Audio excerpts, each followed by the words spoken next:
You get home from the beach. Sand everywhere, towel on the seat, and a can of spray sunscreen sitting on your dashboard exactly where the sun hits hardest.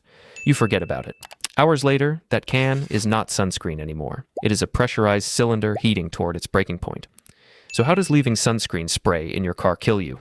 Under the right conditions, it will not just leak. It will rupture hard enough to put a hole through your windshield, or through you. This is the story of what is actually packed inside the can. It's the story of how fast a parked car heats it past its limit, and why the object you bought to protect your skin can become the most dangerous thing on your dashboard. Sunscreen in a can looks harmless.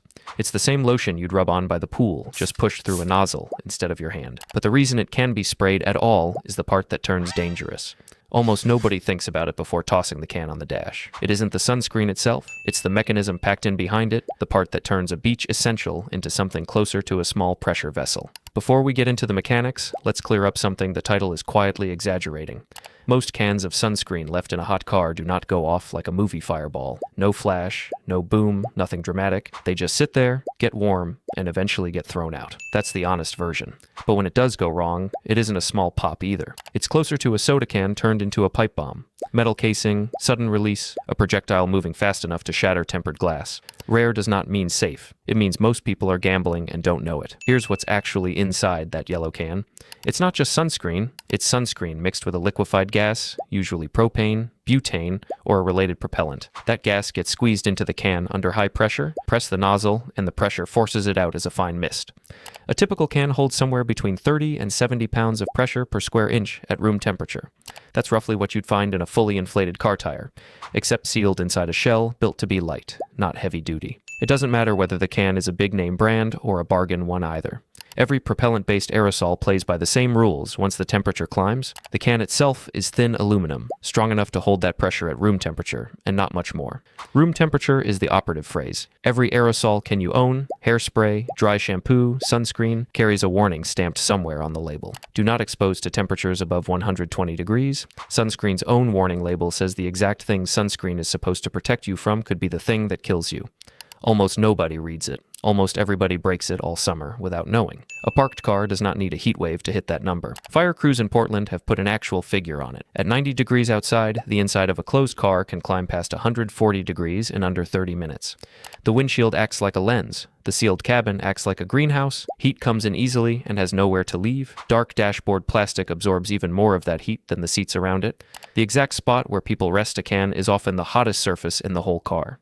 10 minutes is sometimes all it takes for that surface to cross the danger line, even before the rest of the cabin catches up. Your car is, structurally, an oven with cup holders. Inside that sealed can, the liquefied gas responds to heat the way any gas does. It expands. The can was built with a safety margin, a wall thick enough to hold normal pressure and a bit more. Push past that margin, and the metal has two options: vent through a weak seam, or fail all at once. The weakest point is usually the crimped seam where the top was sealed onto the body. It's the same seam a can opener would go for, if there were one. That failure point isn't marked anywhere on the can. It's simply the moment the metal runs out of options. When it fails all at once, the bottom or the cap separates violently. Everything inside becomes propellant for the piece of metal now flying through your car.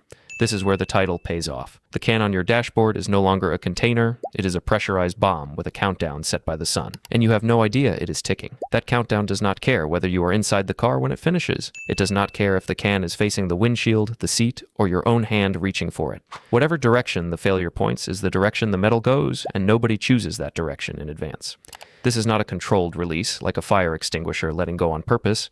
It is structural failure, and structural failure does not aim. My sunscreen lives in a kitchen drawer for the rest of this summer. A daughter in Missouri learned this without ever seeing it happen. She'd left a can of dry shampoo tucked inside the center console of her own car, then parked in direct sun for the afternoon. Her mother, who later shared what happened, said nobody thought twice about the can sitting there. Hours passed. Heat built inside that closed console until the plastic hinges blew clean off. The can shot upward, punched straight through the closed sunroof, and landed on the pavement 50 feet from the car. Nobody was inside. If someone had been sitting where that sunroof used to be, the outcome is not something anyone wants to test. 50 feet. That's further than most driveways. And that's just the pressure side. The second danger has nothing to do with the can rupturing at all. Spray sunscreen is diluted with alcohol so it can be pushed through a nozzle as a mist instead of a lotion. Alcohol evaporates, but not instantly. It sits on skin and clothing as an invisible, flammable film for longer than most people assume. The FDA has 5 of these documented in its own case files, gathered from reports sent in over several years. Canadian regulators logged a 6th. All of them involve the same sequence. Someone applies the spray, believes it has dried, and gets close to an open flame before the alcohol has actually finished evaporating. One of those cases involved a man grilling in his own backyard. He'd sprayed sunscreen across his arms and chest before heading outside, the way anyone would on a hot afternoon. He walked over to the grill and leaned in to adjust the charcoal. His arm caught fire. Not the grill flaring up, his arm specifically, where the sunscreen sat. The alcohol film hadn't finished evaporating, and the flame from the coals found it. He ended up with second-degree burns across his chest, one ear, and his back. All of it required hospital treatment. The can never ruptured. The car was never involved. The danger was already sitting on his skin. Never once had it occurred to me that the product itself, not just the container, could be the thing that turns on you. Think about what that means for the can sitting on your dashboard right now. The exact chemistry that makes it convenient, thin propellant, fast evaporation, easy application, is the same chemistry that makes it dangerous, twice over. Sealed inside the can, it heats toward rupture on a hot dashboard. Sprayed on your skin, it sits invisibly flammable near any open flame. Same bottle. Two separate ways to get hurt, and neither one looks dangerous while it's happening. I used to think aerosol warnings were the same overcautious fine print as the ones on a hairdryer nobody actually follows. Not anymore. This next part should actually worry you. This isn't only a sunscreen problem, it's a physics problem, and your car is full of objects obeying the exact same rules. Dry shampoo, deodorant, bug spray, compressed air canisters. Your center console isn't a junk drawer. It's a small armory of pressurized objects, all carrying the same fine print, all being ignored the same way, every single summer. Canned soda follows different chemistry, but the same physics. It won't catch fire, but it will still rupture, and it will turn your dashboard into a crime scene made of syrup. None of those cans know or care what brand of danger they're carrying. Pressure is pressure, whichever label is printed on the outside. Firefighters see this every summer. Their reaction is never shock that it happened. It's mild surprise that it doesn't happen more. People load their cup holders and consoles with pressurized objects every single day.